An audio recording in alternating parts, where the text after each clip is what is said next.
Hey guys, it's Melissa here from melissaoatman.com. Welcome to Awaken Your Inner Awesomeness, a daily podcast devoted to spirituality and self-help. If you're new, I want to welcome you. If you're returning, welcome back. So today I wanted to talk to you about how do you deal with disappointments in life. I thought that this would be a great topic because while we are in quarantine, there are many things that people are missing out on. My own teenagers, for example, they are seniors this year. This was supposed to be their best year, right? And in February, their father killed himself. So that wasn't a great start for their year. And then we all had to go on quarantine and prom was canceled, and it's looking like graduation is pretty iffy and maybe not going to happen at this point. So what should be the happiest and best year of their lives is turning out to be not so very great. And they have had a lot of disappointments so far.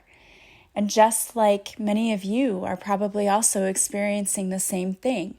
As I sit here and record this, I think about the fact that we just had Easter on Sunday. And there are so many people who are saying, we can't see our families this year. We can't get together. And I don't know about you, but for me, it just didn't really feel like Easter. Because what do we do on Easter? We get dressed up. We go to church. We go to our families' houses. And we couldn't do any of that. So there are a lot of things that are disappointing. And I know there are many of you who are having to celebrate your birthdays in quarantine, which means you can't go out to dinner. The family can't come over. So what do you do when you're faced with these disappointments? What I think is so awesome is that we're seeing a lot of people come up with creative solutions. For example, people who are having birthdays in quarantine, friends and family are doing like a parade and decorating their cars and driving by and making them feel special. And I think that's so cool.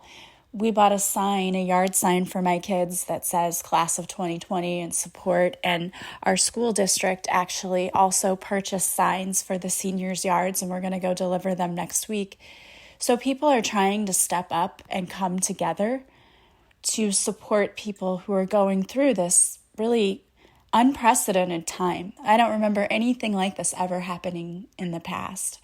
And it's really weird to think of all of the things that this is affecting. I just read on Facebook today that there was a couple who were going to get married and have this amazing honeymoon, and all of that got canceled. There's a lot of people having to cancel things, and it's upsetting to say the least. It really is. And if you have been affected by any of this, my heart truly goes out to you because believe me, I understand.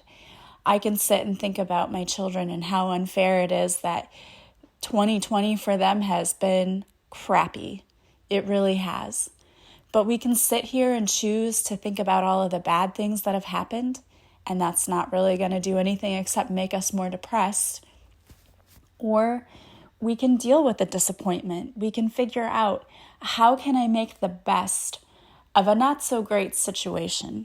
How can I make the situation better? And I think it's a good lesson because throughout your life, you're going to be given disappointments, right? You're going to be faced with disappointing things that happen to you. I know for sure in my life, I've had many disappointments. But learning how to deal with them is so extremely important because the way that you choose to deal with disappointments really determines how your life is going to go. Because as I said, we can sit in the dark and cry our eyes out and say, woe is me and it isn't fair, and play the victim. But that's not going to make you stronger. You're not going to live a better life. You're just going to be miserable. It's like wallowing in your own self-pity, and it's not going to help you. It's not going to change the situation to sit in the dark and cry. It might make you feel better momentarily, but in the long run, if you spend days in bed crying, you're just going to be miserable. So how can you take a disappointing situation and turn it around? That's a good question, and one that I'm hopefully going to try to answer for you today. And you know that no two people deal with disappointments or grief in the same way. So you may find that some of the suggestions that I give you work for you, and you may find that some of them don't. That's perfectly okay. No two people are the same, so you have to take what works for you and leave what doesn't. I'm going to give you a lot of suggestions. Just take what you resonate with, because you don't process grief in the same way that I process grief, or in the same way that your friend processes grief. We're all different, so it's going to look different for each and every person, and that is okay. So we have to say that life is pretty unpredictable, but the one thing you can count on is that you will be handed things that disappoint you in times, like being forced to be in quarantine when it's supposed to be your amazing senior year. That's a huge disappointment. Or being in quarantine when you need to work because you need to earn money. That's a huge disappointment. So how can we deal with these disappointments? The first thing that you need to realize is that everyone experiences disappointments. And right now, we're all experiencing the same thing. We're all going through it. So it's helpful to kind of normalize the situation, to realize that you're not alone. Everyone deals with disappointments in life, every single person. And you know what I think is interesting, and I've said this to a few people over the last few days. When people share their stories, it's so helpful because it helps to remind you that you don't go through things alone. Like, you're not the only person these things happen to. I was talking to a grief counselor the other day, and we were talking about, when Chris and Allie's dad, when we found out that he passed away, it was so shocking, and I was trying to think, and I'm like, I really don't know anyone who's ever dealt with suicide before, and I felt so alone. That was the one thing about it. It was like I felt so alone. Like, I don't know what to do. I don't know how to handle this because I've never had to before, and I haven't known anyone who has, really. I mean, you hear of people, but there were never people close enough that, that I was even close to them to hear their side of the story, to hear them talk about what it was like for them. So it felt very alone. And then we went to the support group for suicide survivors, and the people there were telling their stories. And my daughter and I were talking about this together. We said it made us feel better because we felt like we weren't alone. We realized that suicide is actually a lot more common than you think, and it happens more often than you think. And there were people there sharing their stories, and they were feeling some of the same emotions that we were feeling. And it just made us feel like we weren't alone. So realizing that you're not alone in this. Everyone is experiencing disappointment in some way or another. And even if you're looking on social media and you're seeing all these people like, we're having the best time during quarantine, they're still experiencing disappointments. The difference is they're choosing to try to see the positive. Whereas you may be focused on the negative. You may be like, I can't stand this. This is driving me crazy. And they're trying to choose to see what's the best part of this. And that's going to be another thing I'm going to talk to you about in a little bit. But you're not alone. Okay, people might not be posting. I mean, we don't post our tragedies on social media that much, right? We want to look like we're happy all the time. So people aren't posting their disappointments on Facebook. Some people do, but for the most part, most people don't. So you're not seeing the disappointments that a lot of people experience. So you need to keep that in mind too, even though it may seem like, yeah, I'm the only one all this stuff happens to. You're not. It's just most people don't publicize unhappy things or disappointments in their life. So you need to keep that in mind, that you are totally normal. It happens to everyone. Everyone experiences disappointments. I mean everyone. Even people who might look like they live the perfect lives, they don't. There's no way that you go through life without having disappointments. So start realizing that you're not alone. The other thing you need to do is to try to reframe situations and look at things in a more objective manner. What happens often is that we really get emotional when we think about things that are disappointing. Like if I were thinking about, my kids and how, they didn't get to go to prom, instead of saying it that way, like, oh, this is terrible, how could this happen? They can't go to prom, this sucks for them. Reframing it as, you know what, the school's making a good decision, they're keeping them safe, they have their health, they're going to make it to next year. Looking at it in a different way. And that's not always easy, but the first step is to try to look at something without getting emotional and looking at it like a third-party observer. Again, I state that this is not always easy to do because our tendency is to get emotional about things. But when you're living in the present moment and you don't allow yourself to go to that space of getting worked up and overly emotional about everything, you can look at it more objectively. And that's very helpful because you're almost, imagine that you're like a journalist and you're just jotting down what actually happened, just the facts. You might, in your journal, write down, okay, what is this all about? Like, what's going on here? And write it down without the emotional state. And then look at it, because oftentimes we see things from a different perspective when we're not all caught up in our emotions about it. Another thing that you can do is to change the way that you talk to yourself about this situation. So instead of saying, this isn't fair, right? Because that's just victim talk. And it sounds like you're powerless. If you really want to step into your personal power and take your power back, you've got to stop saying things like life happens to me. No, we make life happen for us.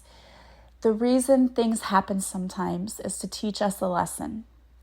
So it didn't happen to us, it happened for us for a reason. And we can even say about this quarantine that it happened for a reason, because it did.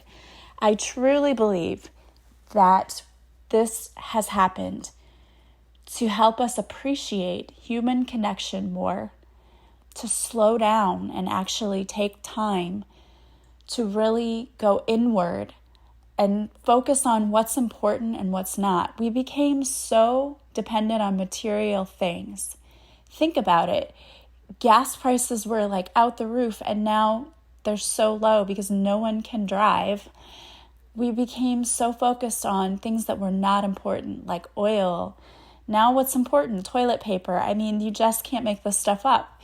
It's focusing, it's showing us our values were on the wrong thing.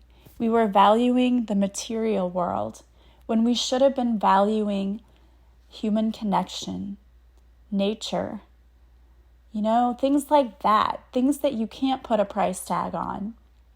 And I think it's caused us to slow down and really take that into consideration and be more appreciative for all of the things that we used to just take for granted. But if we were to sit there and play the victim, we could say, this isn't fair, I'm stuck in my house, I'm bored, I hate this, blah, blah, blah, blah, blah, right? I'm missing prom, I'm missing graduation, on my birthday I'm going to be quarantined.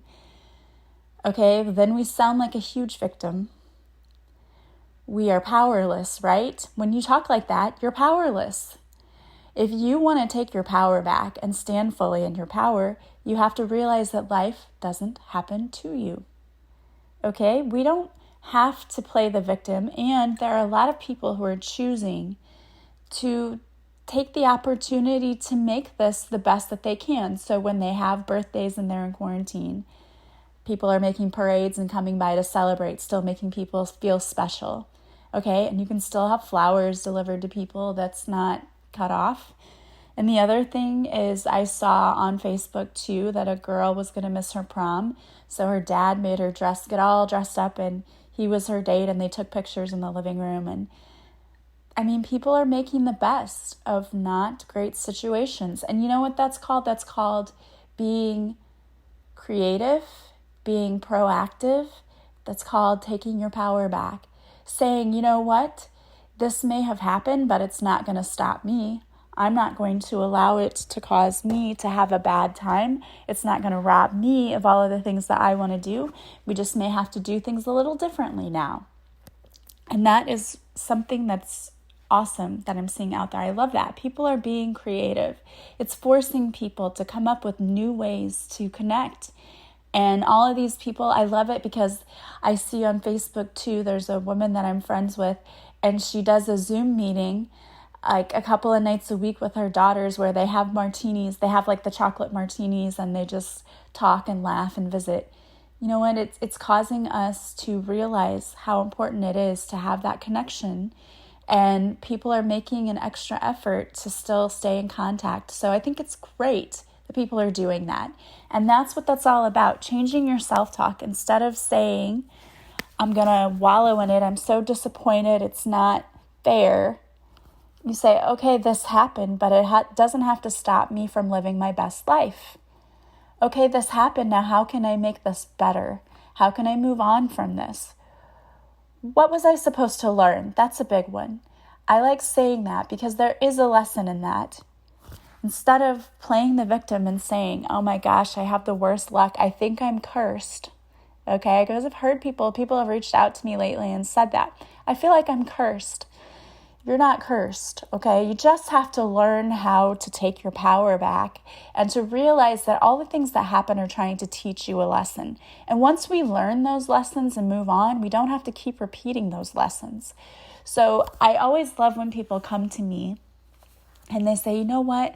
It feels like just the same thing keeps happening over and over again. And I just tell them, you know what? That's because you're being asked to learn a lesson, but you're not learning it, so you have to keep repeating it. So maybe think about when disappointing things happen to you, think about why. Again, like that third-party objective observer, think about why is this happening for me? What is this trying to show me? What is this trying to teach me? Because I will guarantee you there is a lesson there somewhere. So I would just pick that apart until you can figure it out, because I promise you, when we start learning those lessons, the universe is like, okay, we don't have to keep testing her over that thing or him over that thing. They've got it, and we can move on. Another important thing that you can do is just to make a plan. You can say to yourself, okay, graduation was canceled. What can we do to try to make up for that? And that's what we're doing now. Like with my kids, I say, okay, so if they don't have graduation, we're just going to plan the biggest party ever, and they can wear their caps and gowns, and we'll have a little ceremony at my house, and we'll invite the family, and we'll just do this. We're making plans for how can we make this better? How can we recover from this if this gets canceled? That's what a lot of people are doing. They're saying, okay, if I'm in quarantine for my birthday, we're going to do this. So come up with a plan. Like, how can you make it better? Like, for example, let's say that you're trying to get a job. You want to change your career. You want to change your job. And you keep going for these jobs and you're not getting them, which first of all, your, rejection is God's protection. It means there probably was something that wasn't going to work well for you in that setting. And there are oftentimes things we don't ever really know about. But behind the scenes, maybe if you had gotten that job, you'd have a toxic coworker. And God was like, no, I want something better for you. So if you've been rejected for something, know that that's God's protection. But if you have a disappointment, like you don't get that job you want, make a plan. What are you going to do next? Are you going to sit and pout? Or are you going to get back out there and look for other jobs? It can even be something as simple as I'm going to ask God, the universe, the higher power, whatever you want to call it. I'm going to ask my spiritual team to help me find this job. I'm going to ask for signs so I know I'm on the right track, because we can do all of that. I'm going to ask them to bring the right people into my life to help me. I'm going to ask that they help me write my resume. You can even ask for things like that. When you're sitting down to do writing, you can ask your spiritual team to help you. When I was writing my book, I did that, and I felt like the words just were flowing.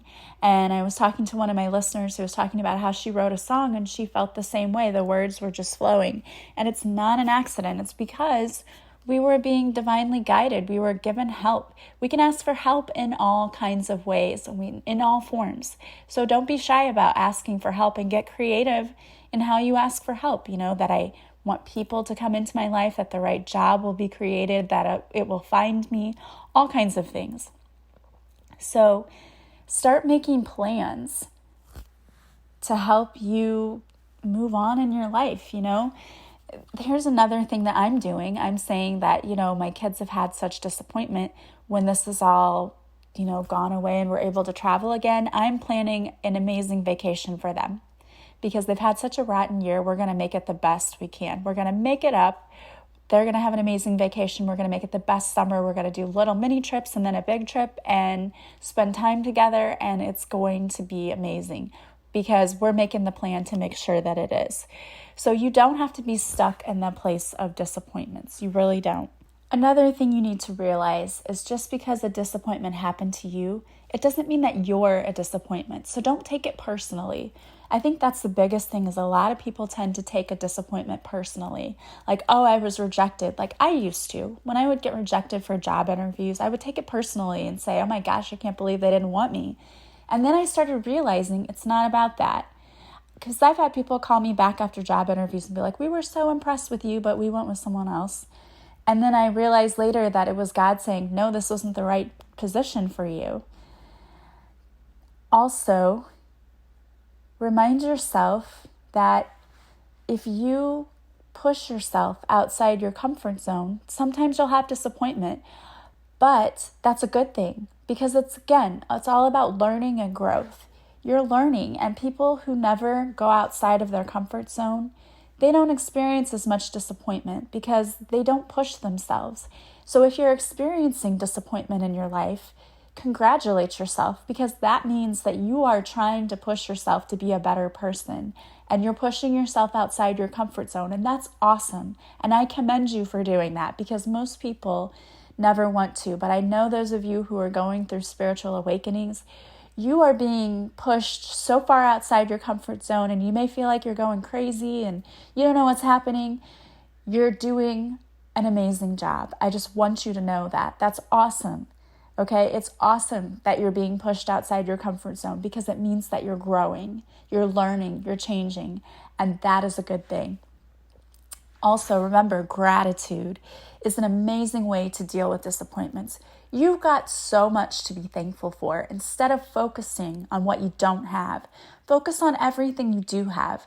Take a look around you and see everything that you still have in your life and how amazing it is.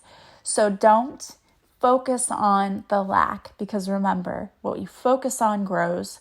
Focus on what you want to see in your life, which would be all of the blessings, right? I want more of that. So when you say thank you to the universe for everything you have, it's like saying, please send me more of that. And the universe will. The universe will match your energy. Also, if you need to, make sure that you have someone you can talk to about it because talking things out does help. But remember, only you can make decisions for yourself. So even though you might go to someone to talk to them, make sure that you are following your own intuition about what to do with these situations. But sometimes it's just good to have someone to talk to get your emotions out. Remember that perfection, that's not a thing. So don't strive to be perfect, just strive to be better. That's what I always say. I always strive just to be the best version of myself possible, which means I'm always going to have to continuously do work on myself, but I don't strive for perfection. Sometimes you'll listen to my podcast and hear a dog bark, sometimes a door open. I'm not perfect. This is my life. This is my world. I'm not perfect, and I don't want to present to you a perfect person because she doesn't exist. I am perfectly imperfect, and I am okay with that. I don't need to strive for perfection because I know it doesn't exist, number one. And number two, perfection is just a form of fear. It's just something that keeps you stuck. Because if you feel like you have to be perfect before you can do anything, you're never going to do it. You'll just stay stuck. Make sure that you are also taking care of yourself, being gentle and kind with yourself. Going through disappointments sucks. And it can be very emotionally draining. So make sure that you are doing things to restore your energy.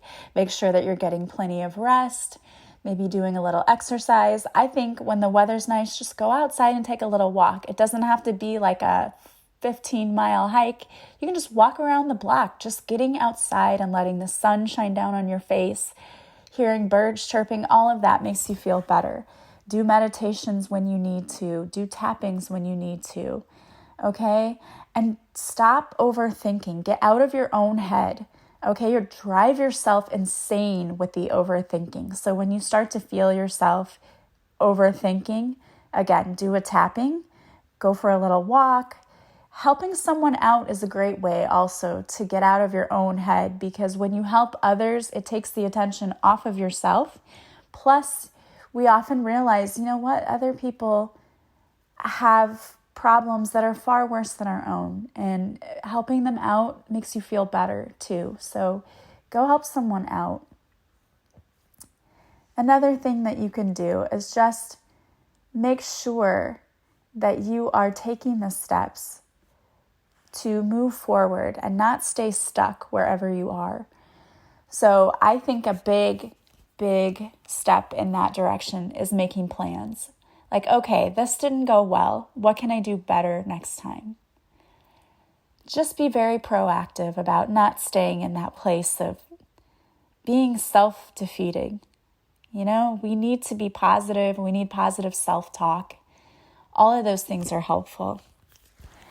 If you are one of those people who beats yourself up on the regular, or you feel like you're always playing the victim, I would highly encourage you to take my course, You Are Lovable. It's a 2-week course on self-love, self-esteem, self-worth. It's going to build your confidence. It's going to be such an amazing course. I have created special meditations for it. There are tappings. You have 2 weeks of online lessons that you do on your own, and then we're going to meet each week. So probably Thursday to give you some time to really dive in and get started on the materials, and then we'll meet on Thursday. And it starts April 20th, by the way. We'll meet on Thursday of that week in a live session. So you'll get like a group coaching session with me where you can ask questions. We can go over the lessons and any aha moments you've had. And it's just going to help you in so many ways. So many of us try to fill voids in our lives when really what we should be doing is filling that void with love for ourselves. But we try to fill it with every other thing instead of just addressing what we're missing, which is self-love. And it's not your fault if you're missing it. I was. A lot of things take away our self-esteem, from how we were raised to being in toxic relationships. There's so many ways that our self-esteem just gets taken down. It takes a hit. Life just really plays a number on our self-esteem. It really does. Everything that happens to us makes us doubt ourselves. And this course is all about helping you to be so confident in yourself that you never let what anyone else says or does to you affect you again. And I think everyone needs that. So if you are interested in that, you can enroll for my course online on my website. If you go to melissaoatman.com, there, the offerings page, you will see my course and you can sign up. Or you can also go to my website and click on the You Are Lovable page for more information about the course. But I would highly encourage you all to sign up if you're interested. All right, guys. Well, I wanted to pull a card for you today. So I pulled a card from the Goddess Guidance Oracle deck by Doreen Virtue. And the card I pulled is Guinevere, True Love. The romantic stirrings in your heart have propelled the universe to deliver great love to you. I love that. And love can come in many forms. It can be romantic love. It can be the love of a friend, of children, of family members, whatever. So know that great love is on its way to you. All right, guys, I want to thank you so much for being here with me today. As always, if you like this podcast, please subscribe. Please share it with others. Please leave me a review from wherever you're listening, because that helps others find me. Also, if there's ever a topic that you'd like to know more about, please contact me. I love getting suggestions from you all about podcast topics, because I want to create podcasts that you guys want to hear. So if there's ever a topic that you'd like to know more about, please let me know and I will do a podcast episode about it. You can just email me at melissaoatman77@gmail.com, or you can reach out on social media. All of my contact information as well as my social media links are in the description to this podcast. If you follow me on social media, I go live Mondays at 6:30 Central on Facebook, where I do free card reading and I post videos to Instagram. I also have a YouTube channel where I post meditations that you can do for free. So follow me on all of those platforms. I want to thank you so much for being here with me today. I hope that you guys have a beautiful week, that you're staying safe. Know that I am sending you so much love and light. This will pass soon, and until it does, I hope that you are taking the time to really rest and build yourselves up, rejuvenate, work on yourselves, take this time to do the inner work, to be living your absolute best lives. All right, guys, thank you for being with me, and I will talk to you again soon. Bye, guys.